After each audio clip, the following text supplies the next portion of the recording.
আজকের আমার ভিডিও মে মাসের জবা গাছের গুরুত্বপূর্ণ পরিচর্যা নিয়ে। মে মাসের প্রথম দিকে আপনাদের জবা গাছে কি একেবারে কুড়ি আসছে না বা ফুল ফুটছে না? জবা গাছের গ্রোথ একেবারেই থেমে গেছে? অনেক টাকা খরচ করে অনেক নামি দামি সার কিনে এনে গাছে মাটিতে প্রয়োগ করছেন, অথচ কোনো কাজ হচ্ছে না। গাছের পাতাগুলো ঝিমিয়ে পড়ছে বা শুধু গাছগুলো পাতাতেই ভরে গেছে। এই সমস্যাগুলো আমাদের হয়তো বেশ কিছু ভুলের কারণেই হচ্ছে।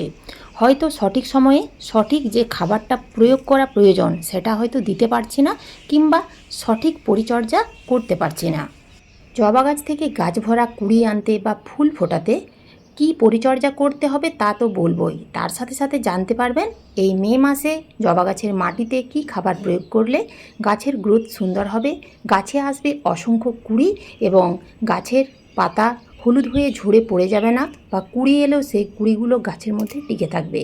এছাড়াও আজকের ভিডিওতে থাকবে কিভাবে আপনারা বাড়িতেই পাওয়ারফুল জৈব কীটনাশক এবং ছত্রাকনাশক তৈরি করতে পারবেন। জানতে গেলে আজকের ভিডিওটি সাথে থাকুন। ভিডিওটা স্কিপ করে দেখবেন না, পুরোটা দেখবেন। পুরোটা দেখলেই সমস্তটা জানতে পারবেন। জবা গাছ এমনই একটা গাছ যা কিনা সারা বছর ধরে কম বেশি ফুল দিয়ে যায়। তবে গরম পড়ার সাথে সাথে দেশি জবা ফুলের গাছগুলো কিন্তু প্রত্যেকটা ডালে কুড়িতে এবং ফুলে ভরিয়ে দেয়।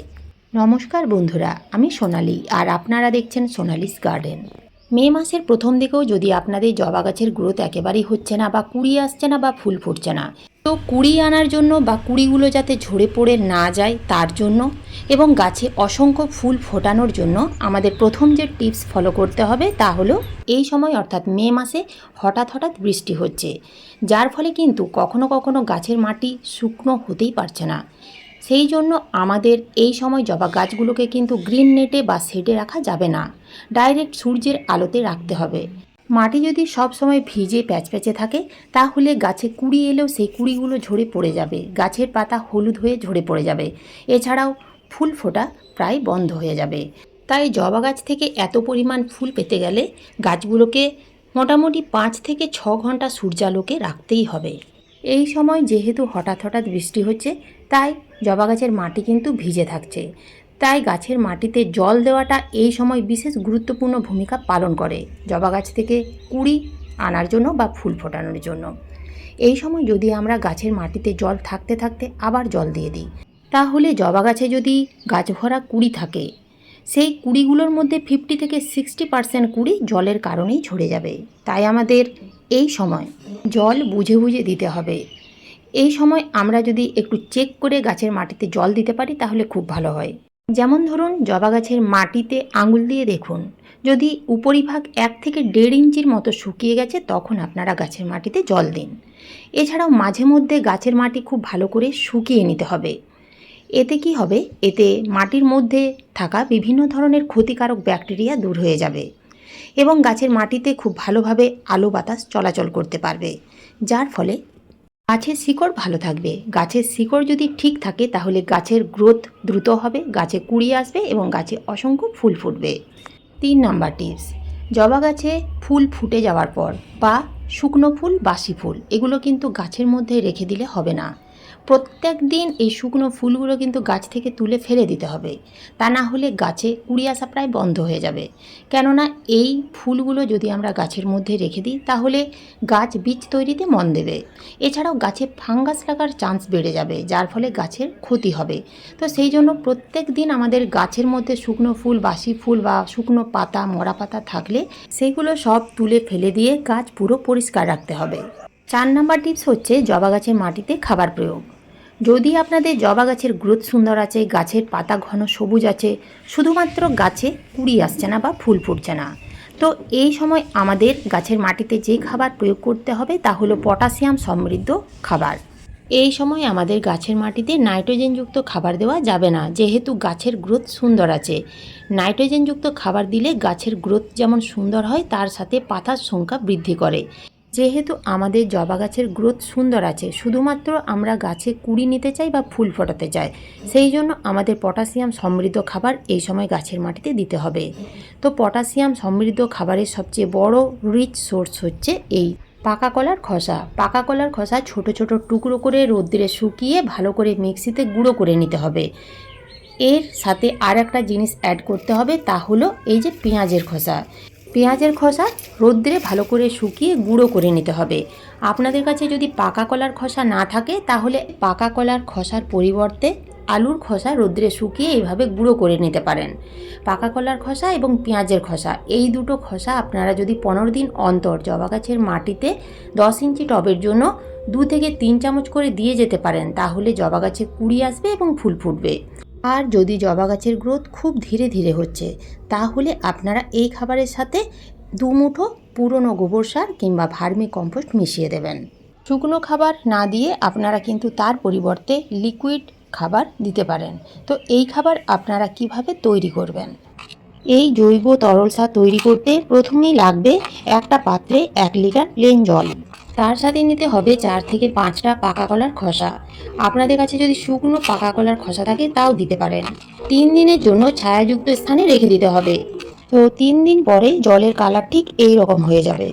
এই তরল খাবারের সাথে আরও 2টো জিনিস যোগ করতে হবে। বন্ধুরা, আমরা তো প্রায় সকলেই জানি পাকা কলার খোসা গাছের মাটিতে দিলে কতটা উপকার পাওয়া যায়, তাও আর একবার বলে দিই।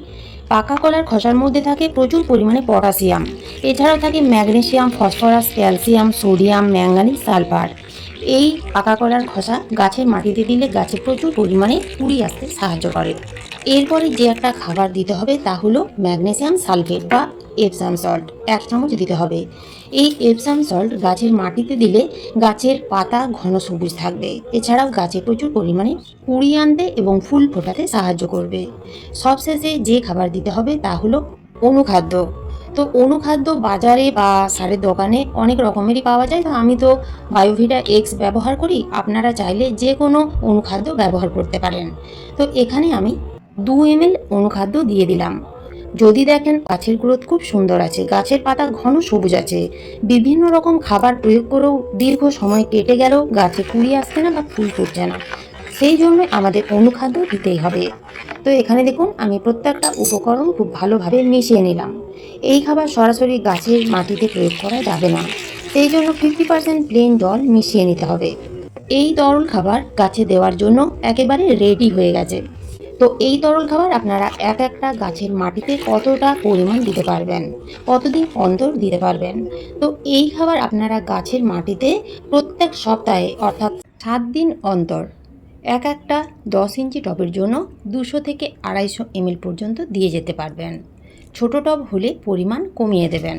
এই খাবার মাত্র 1 থেকে 2 বার দেওয়ার পরেই দেখতে পাবেন গাছে অসংখ্য কুঁড়িতে ভরে গেছে।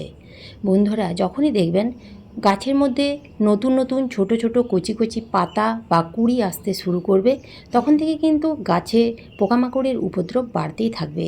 সেই জন্য আপনাদের নিয়ম করে কীটনাশক এবং ছত্রাকনাশক স্প্রে করতে হবে।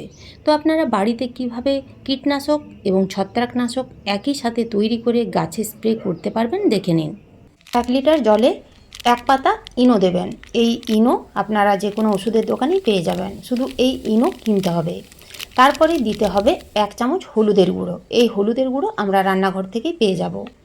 হলুদের গুঁড়ো দিয়ে দেওয়ার পরেই আপনাদের 1 চামচের মতো শ্যাম্পু দিতে হবে। শ্যাম্পুর পরিবর্তে আপনারা হ্যান্ড ওয়াশ দিতে পারেন। খুব ভালো করে গুলে নিয়ে 10 থেকে 15 মিনিট ঠিক এইভাবে রেখে দেবেন।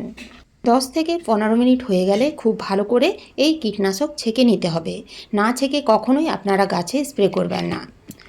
এই কীটনাশক আপনারা 7 থেকে 10 দিন অন্তর সন্ধ্যের সময় স্প্রে করবেন। দেখবেন জবা গাছে মিলিবাগ, জাপ পোকা, সাদামাছি সবই দূর হয়ে যাবে। আপনারা যদি বাজার চলতি কীটনাশক জবা গাছের মাটিতে স্প্রে করতে চান তাহলে মিলিবাগের জন্য সবথেকে বেস্ট হচ্ছে একতারা। এই একতারা প্রত্যেক সপ্তাহে যদি আপনারা গাছে স্প্রে করে যেতে পারেন তাহলে দেখবেন গাছে একেবারে মিলিবাগ থাকবে না।